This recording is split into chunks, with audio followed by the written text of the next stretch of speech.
Join us and feel the power of the dark side. Welcome to the Star Wars Unlimited podcast, where we discuss how to outmaneuver your opponents. I'm Faith, and I'm joined today with Jrod and Cqrbon, as Dunas is unable to join us. This week, we will talk about Star Wars Unlimited events.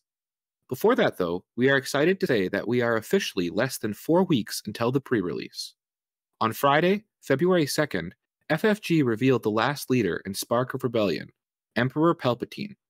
What are your thoughts on the Galactic Ruler? Yeah, so Palpatine is a command villainy leader. His frontside action says pay 1 and exhaust him to defeat a friendly unit, and then deal 1 damage to a unit and draw a card.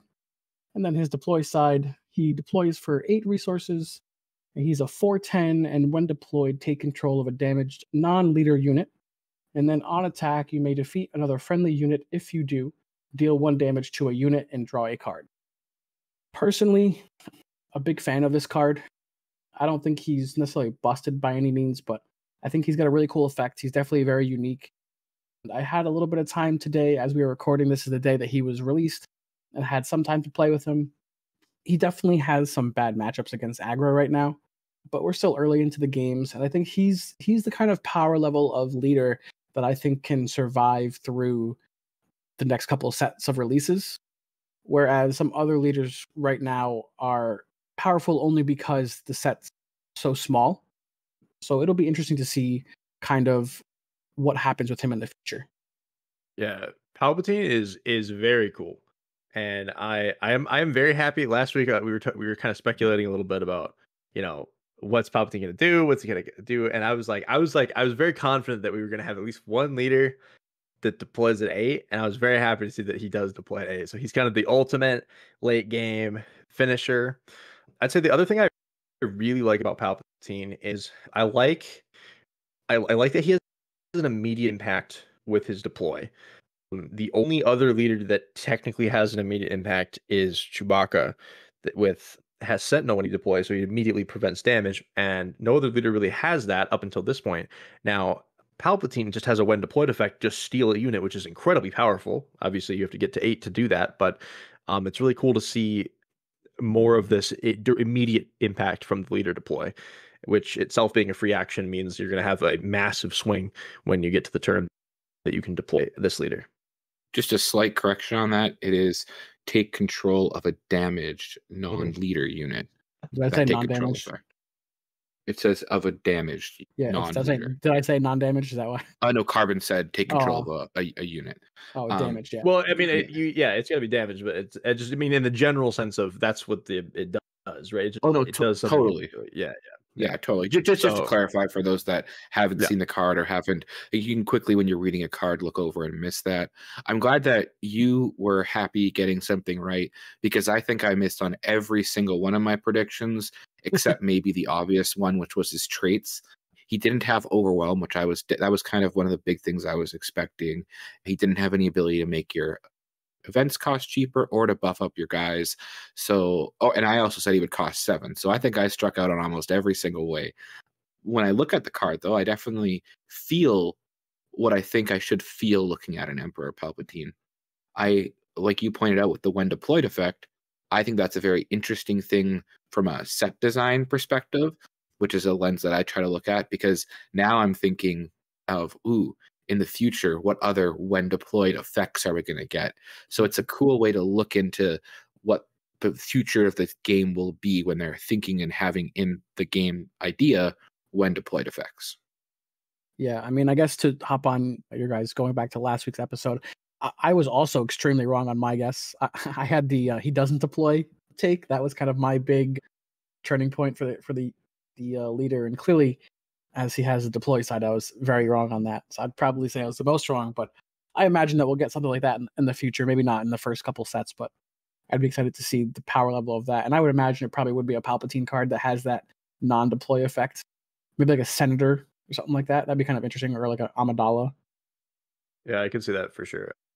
What do you guys think as far as his ability? His ability does require you to pay a resource and defeat a friendly unit, which is super interesting because it synergizes with a decent amount of cards we've already seen. But what other aspect and what are some of the cards that you guys are going to want to pair with Palpatine? Just an interesting thing I want to point out, because I was thinking of it, is his paying 1 and tapping does 2 things that 2 other leaders do, where Vader can deal a damage to a unit and Cassian draws you a card. Both of those you're paying 1 and casting. This one you get to do both of those things, but with the notable exception that you are also having to have one. You have to defeat one of your own units. And I know Vader's also has the effect where you can damage your opponent's base as well. But I just thought that was interesting that they kind of combined 2 of the other leaders' abilities onto Palpatine. Yeah, to circle back to Cqrbon's question real quick, though, for me, Cqrbon, it was when I made the first deck in the video that we posted today as well. I tried to put a lot of like things I didn't care to I didn't mind if I sacrificed to draw a card. Like I had the 2-cost 1/1 ship, I forget what the name of it is, but I had like that little dude in there, and he was fine. But like, I feel like it's just you're better off just still playing good stuff and then like sacking something when you need it. So it wasn't necessarily like I felt like you had to do it every single turn. If that makes sense, I think it's kind of like an added bonus. Like one thing I did that I did in one game was I sacrificed the Ruthless Raider to be able to do 2 damage to something as well. So I think I had 3 damage to put somewhere with that card and 2 damage to their base. And like, yeah, it's a 4/6, but like I needed to deal with the ground stuff to not die. And it's like adding that extra little like layer of option in your deck is interesting. I just don't think it's like a build around mechanic where I want to put in like suboptimal cards to make it work better. Other than maybe like Mahdi as like a 2 of, which I do think that can be a pretty powerful effect, especially when you can draw a card as well on top of it. Yeah, he seems, it's very interesting. I think he definitely synergizes well with when defeated effects, like you were talking about, and like things like Mahdi, Super Laser Tech, etc. I also like his synergies with like what good when played effects on really cheap units as well. I was just thinking of like, I don't know that it's going to be the best colored pairing, but Cunning has like ISB agent that you can play for 1 and reveal an event to deal 1 damage to a unit, and then you can sacrifice it to draw a card and deal another damage to a unit. So you can potentially have a 2 damage for 2 resources there, and it replaces, the card will replace itself, right? So there's a lot of like value plays like that I can see, especially as we get more cheap cards with when played effects, and as we get more cards with when defeated effects. I think we can definitely see Palpatine like being more powerful. I think this ability is really strong in the right circumstance, and like Faith said, but both dealing a damage and drawing a card is very strong. Now, obviously, the price is high for that, but yeah, overall, really like Palpatine, and I'm excited to see what his deck looks like and what the best aspect for him turns out to be. I think rather than kind of sacrificing a unit that, like you just play a unit and sacrifice a unit, another way to build the deck is to have to try to keep your guys alive as long as possible, effectively trade keeping your guys slightly alive, and then using kind of their carcass.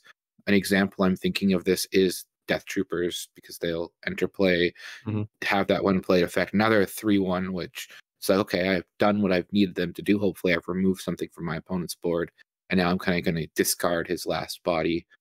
When I'm thinking of when defeated effects, in that deck color, the blue combination, you could have something like Inferno 4.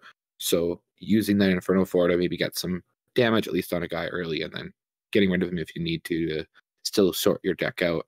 I think the best example is got to be the Royal Guards for him, where they're with him and just as your leader, they're a 3/5, and so hopefully they can take something out, and they have like a little bit of life left, that maybe that 1 extra life left that he gave them, and then you can sacrifice them in that way.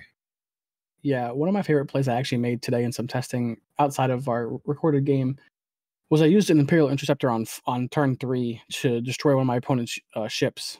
And then on the next turn, I actually killed an A-Wing, then sacrificed the Interceptor to deal 1 damage to their Leia, and then force choking Leia to killing him. So I essentially got like a 4-for-1 on that. I mean, they still drew a card off the force choke, but yeah, it was a pretty brutal turn for them. And I did end up winning that game against a very aggressive Leia list. So it's, people are saying that it's super bad against aggro, and it has some bad draws for sure, but I definitely think it's possible for, if some more cards revealed or whatever, to have some reasonable games against aggro.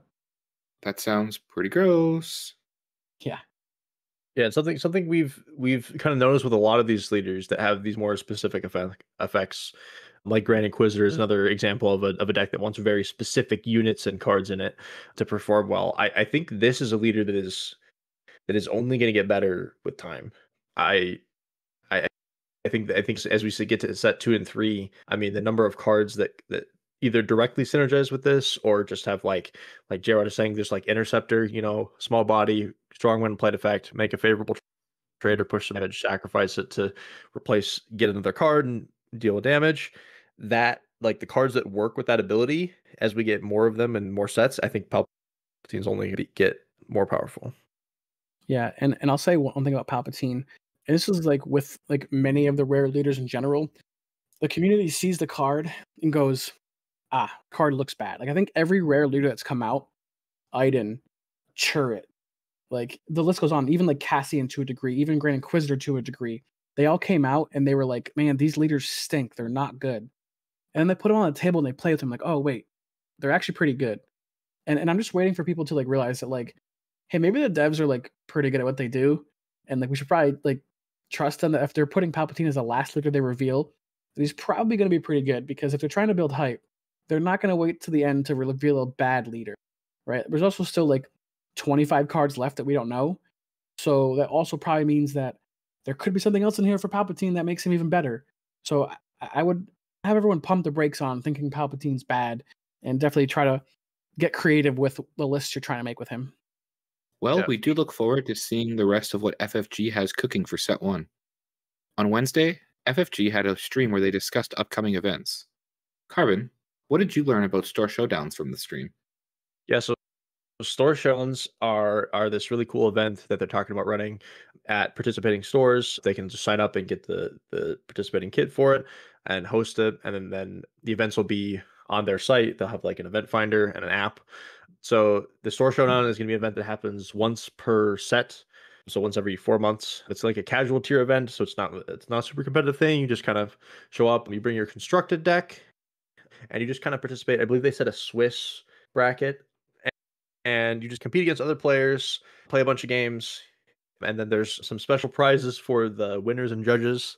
So they showed off on the stream. They showed off some of the prizes, the actual tournament, the people that place in the tournament, people that get first, and then top 2, top 4, and top 8. For each of those placements, you would get it's an alternate art foil, like special foil Mace Windu card that looks awesome, and you get one for each of those placements I just said. So for example, if you place first, you would get 4 total Mace Windus, because you get one from first, one from top 2, one from top 4, and one from top 8, which is super cool. And then the judges there's like a foil, is it a foil takedown or alternate art takedown? It might foil, just be an alternate art, and stamp. Yeah, and stamp. Yeah, a stamp takedown judge on it. Yep, and then alongside a foil the alt art. Luke Invader. Yeah, Luke Invader. Yeah, Luke Invader's for the pre-release. Luke Invader's for the pre-release. Oh, that's for the previous. Sorry, my bad. So the takedown is for the Store Showdown for the judges. But both the Mace Windu and the takedown look very cool. I'm really excited to see them at these events. Yeah, I already messaged Gandork and was like, "Hey, friend, how do I become a judge? Because I definitely want to judge some events." I also asked in the stream if we can play and judge, and I think the answer was like maybe for the Store Showdown, but yes for everything else. So I'm hoping that the maybe is a yes for Store Showdown, because I definitely want to play in it and also judge it. Maybe there's a way where you can have like multiple judges at the event, and if you have multiple judges, then you can kind of get by and play and judge the event, because it's a casual event. So I would be very sad for them, or sad for me, if they don't allow that, being a more casual event anyways, with the best of one format recommended by FFG. And I know with the best of one format that everyone was kind of like up in arms about that, but I'm a very competitive player, consider myself a heavy spike, travel to events, all that stuff. And after thinking about it and not having my initial reaction to it, that were very negative about that, I thought about it more in like the bigger picture within the game. And I think it really benefits the game more initially to start with best of ones, and maybe as the game grows and stops bringing on new players, to maybe change to a best of 3 as a recommended format for this. But at least in the beginning, having best of 1 and allowing people who are new, maybe even brand new trading card games, give them an opportunity to kind of like learn the ropes of a competitive format. Because the way they have the system set up, other games typically have a structured weekly event they give out prizes for that. Usually you have to pay like $5 or $10 for to get to the event, and the store themselves might have packs or whatever to give out as well for prizes on top of the whatever packs the company sends them. But for this game, they don't really you don't have to play in a structured event to be able to earn those packs. You can kind of just go and play with friends. You can just go build a deck. You can just go trade. You can just go and talk about it, right? So you don't have to necessarily play in the event weekly. And so this is like the first real weekly event that people will have to attend if they want prizes. So like it's a very small baby step into the bigger world that is competitive gaming. And I think it's actually a subtle but brilliant way to do that for the beginning of this game. Now, 2 years down the line, a year and a half down the line, maybe they look to change this rule where it is moving to best of threes. But I think right now the game's new, the game's fresh, and they want everyone to have an opportunity to try as much of the game as they want. I think it's a pretty great option. And I would even if you want best of threes for yourself selfishly, like I do, would recommend pitching to the stores, keeping it best of one for this reason. I would echo a similar reaction I first had about a best of one, about being disappointed in that. But coming from a Magic the Gathering background where best of three is very common, very rarely, except from like casual formats like Commander, would you play a best of one. It's the standard is a best of three. I was reading some of the comments on Discord, and they kind of brought some insight to me that I found helpful. And that was in a game like Magic the Gathering, where sometimes you just have no games because you don't get the proper land, that having a best of three format is almost necessary just to kind of be a better judge of player and of deck. Where in Star Wars Unlimited, because you can resource any card, there's never that potential for you not having your lands, at least not being able to play the basic structure of the game. Of course, there's still drawing cards, so there's always still variance in what you're going to get. There's going to be some bad draws, even some no games, but there'll be less no games, and there won't be a no game because you didn't get the land system. So I think that helps helps make the best of one format a little bit more digestible. Even though I do enjoy a best of three, the intricacies of using your sideboard properly, I think, as you mentioned, that being a more casual event, I can understand and kind of get along with the best of one. Yeah, I mean, I agree that the goal of these store showdowns as just a once per set it's supposed to be kind of a fun thing, right? And they've specifically said that it's a casual event. It's not competitive, right? You can just bring whatever. I mean, obviously there's going to be people trying to get these cool cards and win matches, right? But at the end of the day, I guess I don't think best of three is strictly necessary for these types of casual events. And I agree with what Jrod said, is it's helpful to help get new players in the game. If they can just show up, there's no stress to have to sideboard or be doing anything. Like I know this is going to be my first time playing a physical card game. And yeah, I mean that it's going to be a lot for me the first time. Obviously I've had some practice now at this point, like sideboarding and that kind of stuff. But for like a completely brand new player, that might be a little off-putting. So I am okay seeing the best of one, at least for the casual event. Now for the competitive events, I definitely think those should be best of three, and they've said that they're going to be. So that's great. So I overall I just think that these store showdowns are a great way to just kind of, see what happens in the set, see the new leaders, get some cool cards. It sounds like a good time, and I'm very excited to participate in these. One thing I'm interested in the best of one format is I think they announced a 25-minute time limit, and so I was thinking about that as well. Of like, well, if in a Magic event where let's say it's a best of three with 50-minute time limit, then if you play if you win your two games, each of your games is 5 minutes, and you just either got raffle stomped or you crushed your opponent, either way, you're waiting. Someone always ends up going diamond, so you're going to wait potentially 40 minutes of not playing the game. Where in this, you could still have that same 5 minute totally annihilate your opponent in a best of one, but then you're only waiting 20 minutes as a maximum. And that's kind of and in the first events, you're definitely going to have one or two players that are going to go to time because they're new at it. And in the Swiss pairing, you have to wait till everyone's done. But you're not waiting as long in between games. So that's kind of a nice feel as well. Yeah, I also think that they have a good middle ground if they really wanted to, which is allowing some pre-boarding. Like you and your opponent sit down, you reveal the leader and base that you have in play, and then you can kind of pre-board for that matchup.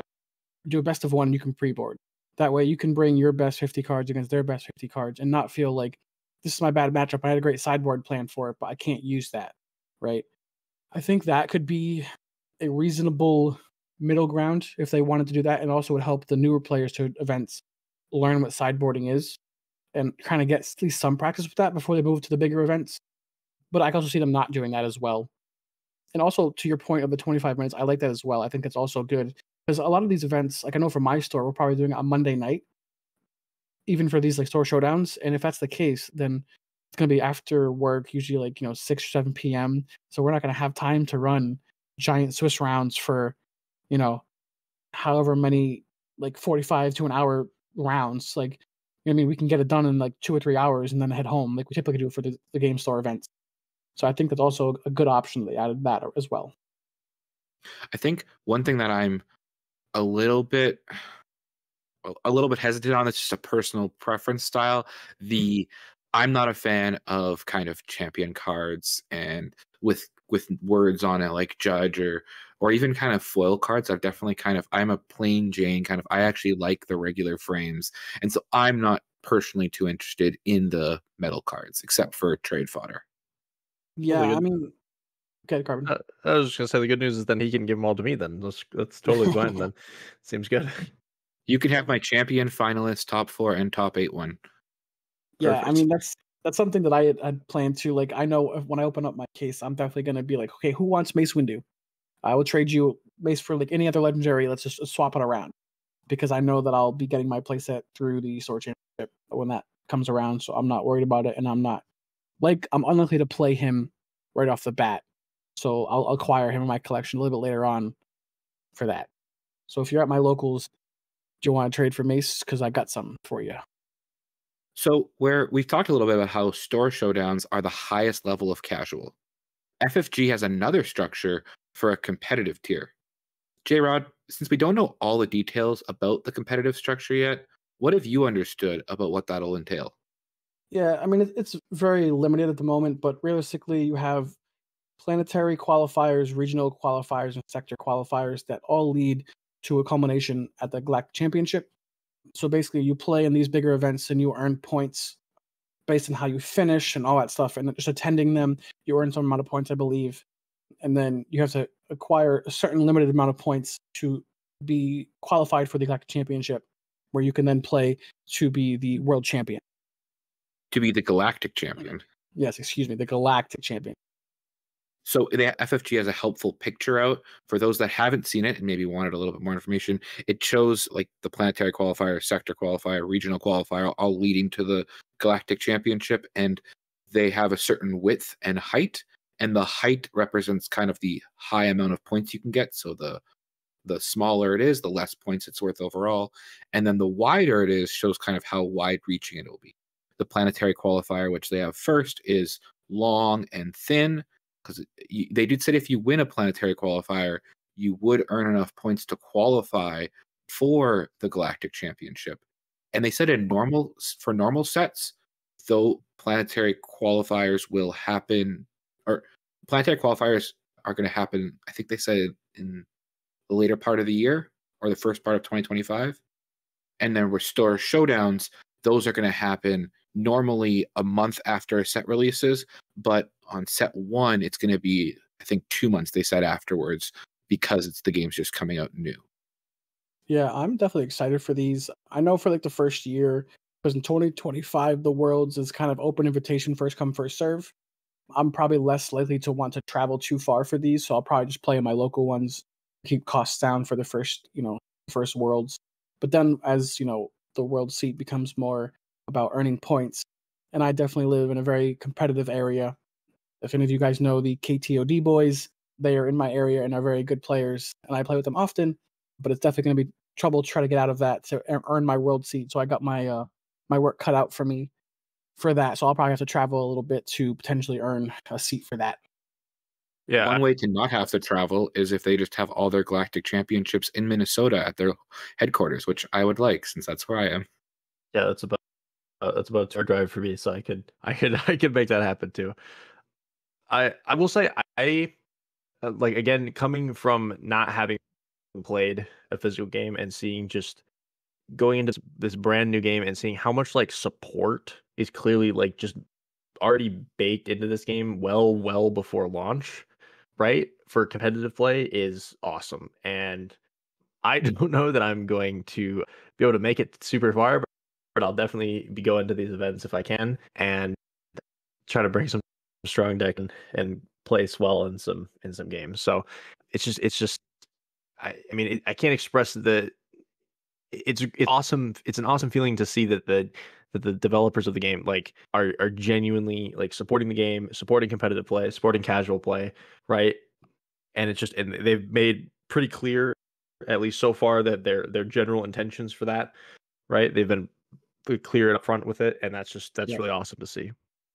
It's interesting that we're getting that Star Wars has announced their competitive structure going forward before Lorcana is announced their competitive structure, and Lorcana's going on set 3, and Star Wars has not even released set 1 yet. And so I think we're seeing both in how packs are designed with limited in mind, and how the competitive is already in mind before the set comes out, that this is a game that's serious about wanting to be successful and to be long term. Yeah, I would agree. And I think that another game that I want to compare this to a little bit, it's also very popular at the moment, is Flesh and Blood. And Flesh and Blood really struggles from the fact that it's very hard to get into Flesh and Blood if you haven't already played another card game like competitively. If you're newer or casual to Flesh and Blood, one, they don't really have the IP for that, and two, the cards are very expensive to play. It's like, I considered looking into that, and then shortly after, and I was kind of like, maybe not. I heard about Unlimited. I was like, cool, that's my game now, perfect. But it's because the cards were super expensive. The game was not very easy to pick up. I know like the basics of it, but like it's still kind of confusing. And like, I've played Magic for years and other card games, and like I'm sure if I dove into it more, I could figure it out. But like, it was just not easy just to pick up and go play. So there's a giant barrier to entry right there before you even worry about how much it costs and try to have a competitive deck. So I think that this game is doing a lot, and that's why I say everyone like press the brakes on being super upset at the best of one for Store Showdown. It's in the casual circle, and because of that, they're going to lean it more towards the casual players. That's also why you see all Mace Windows as the rewards instead of having like Mace for top 2 and then having a rare for top 8 or top 4, and then having an uncommon for top 8 and then having a common for top 16. It's because they don't want to, like, they want everyone to get the similar prizes, right? They don't want anyone to feel like I didn't get this prize because I didn't finish as high. It's kind of like basically everyone's going to get a prize, because realistically, I don't expect many people to travel for these Store Showdowns. So because of that, it's going to be like your locals, but maybe plus like a couple of people. So the maximum I see at one of these Store Showdowns is going to be about 15 people, but you're probably going to be closer to 10. And if it's closer to 10, that means like basically everyone gets a promo.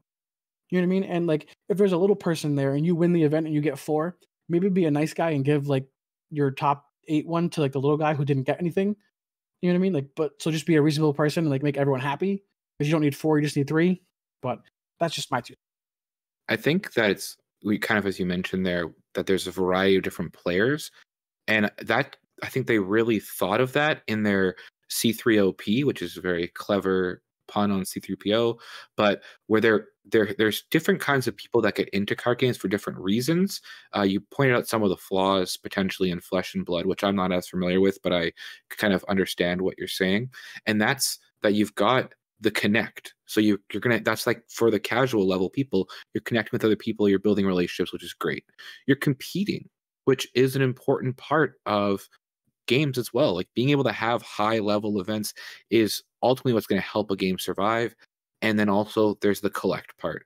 I know in some games collectors get a bad rap, but I think collecting cards is going to be an important thing for the hobby, for the game in general. And so being able to balance all 3 of those things is super important in keeping a game alive, both attractive to people to play it in all varieties, and also to keep people invested long term and to go deeper into the game.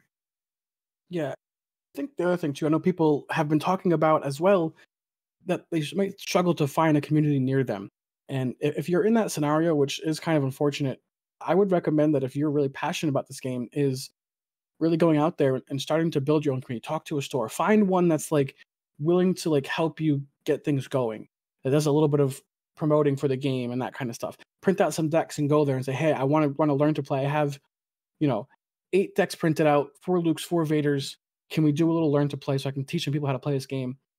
I really don't think a store is going to say no to you. I would be shocked. I know for myself, I was doing the Cascade Games event, so I have their actual demo decks.